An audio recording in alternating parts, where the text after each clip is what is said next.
What is up, my fellow Chibits? Hopefully all of you are having a very good day today, no matter where you live, no matter what time it is, in the middle of the day or in the middle of the night, if it's around that time. I hope you all are having a very good day. And so, let us begin talking about Love and Lies. So the latest episode, it dives into the character Shu, the white-haired girl that is like the childhood friend that has been helping our main female character, Takasaki. Well, we found out the truth about her. Apparently, she is a relative of the original creator of the matchmaking system. The system that makes it to where everyone is in a relationship, like they're paired up with someone. Well, apparently she is a relative of the original person that created this. She is actually the granddaughter of the person that made this system. So, she is obviously tampering with the system. It's very clear now. It didn't even need to state it. After that information alone, it was very obvious that she has been tampering with the system to help out Takasaki. And I feel like before everything is said and done with this series, like right when we're getting to the conclusion, I feel like since she's going to be taking the reins of the system, she's going to be able to, tamper with it or, make it better or worse. I feel like she's going to use this experience with, Takasaki and Ririna and Neji. She's going to use this as a way to make the system more effective and make it to where all parties can be happy. So this is kind of like a learning lesson for her. Depending on how this goes, depending on what Neji chooses, will determine how this system will probably work for the rest of, everybody's lives in this world. Because I feel like if he chooses Takasaki, okay? Let's just say, Neji chooses Takasaki, he wants to marry her and all that, and he doesn't want to marry Ririna.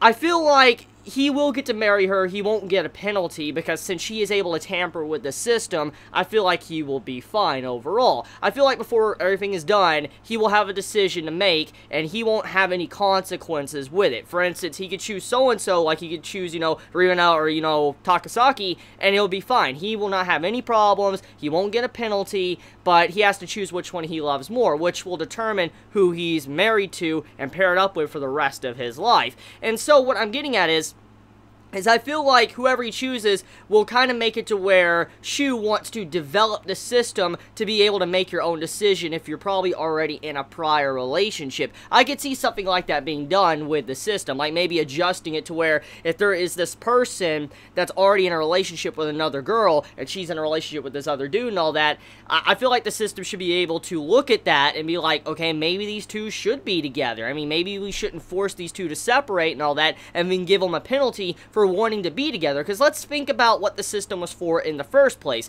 The system was to increase birth rates. It was to help out the population problem in Japan, which is a real problem in Japan. I've discussed this many times in my earlier videos of Love and Lies.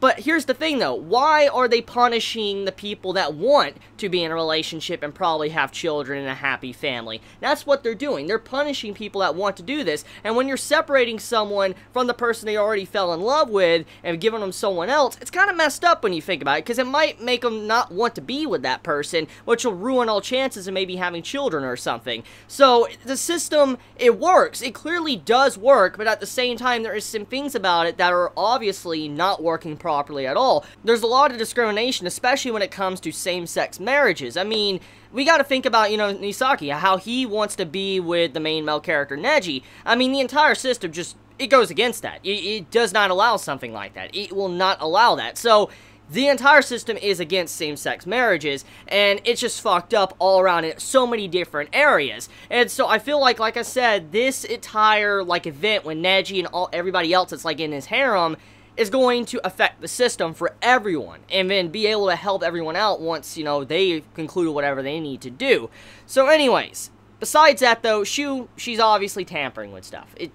It's just, yeah, it's too obvious. I mean, you would literally have to not be paying attention not to realize that while watching this episode. So, yeah, I mean, the hints were already there to begin with. I mean, even before this episode, the hints were already there that Shu was doing something. I mean, we've seen her in front of the computer screen and all that. We see that she had this attachment to, Takasaki. And so, when you see these little scenes with her for the previous episodes, it's obvious that she has been doing something. And so, it's clear as day that she has messed with it.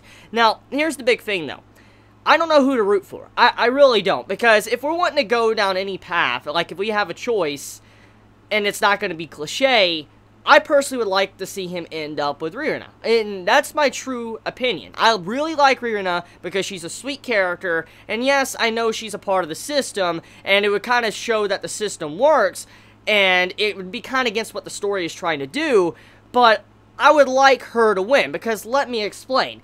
If he got with Takasaki, it would feel very cliche.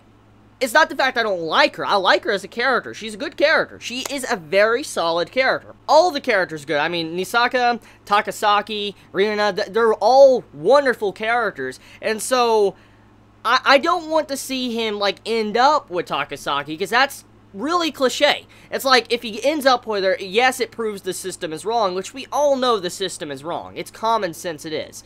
However, if he goes and ends up with her, it's like, it's too cliche. It's too cliche of an ending. I just don't want to see something like that.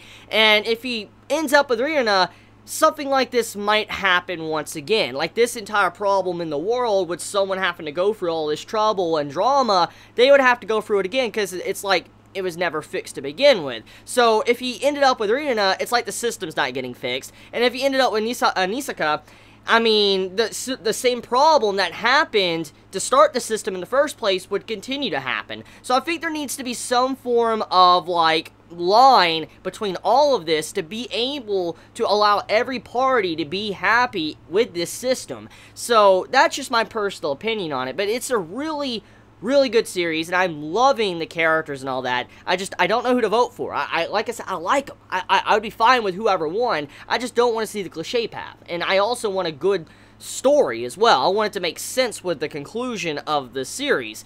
So anyways, getting off of that though, we see that Rihanna and Neji has officially made up. As we know, they were having a dispute. They were kind of, you know, fighting and all that, which is to be expected. When you're friends or anyone you love, you're going to have fights and arguments. That's just a given. It's just a matter of when it will happen. And so, you know, they finally had a fight a couple episodes back, and it seems like that finally worked itself out, and they're kind of fine with each other now. And you see how they were communicating, talking. Even Rihanna, she felt really worried, rushed over to where Neji was and tried to talk with him, because he was very depressed, because this man, you know, he just didn't know what to do, because of the notice he got, and he thought it was a fake notice, but then he found out it was probably real, and then he realized that, like, this girl that he was trying to communicate with just blocked him right off the bat. He realized that he was someone that wasn't very special and all that, but he wasn't someone that was really out in the open, and he was just wondering why she would do something like that. So, just Rihanna coming in to cheer him up and all that, that was a really nice scene, very sweet. And I also do love how Love and Lies tries to kind of stray away from misunderstandings. I forgot to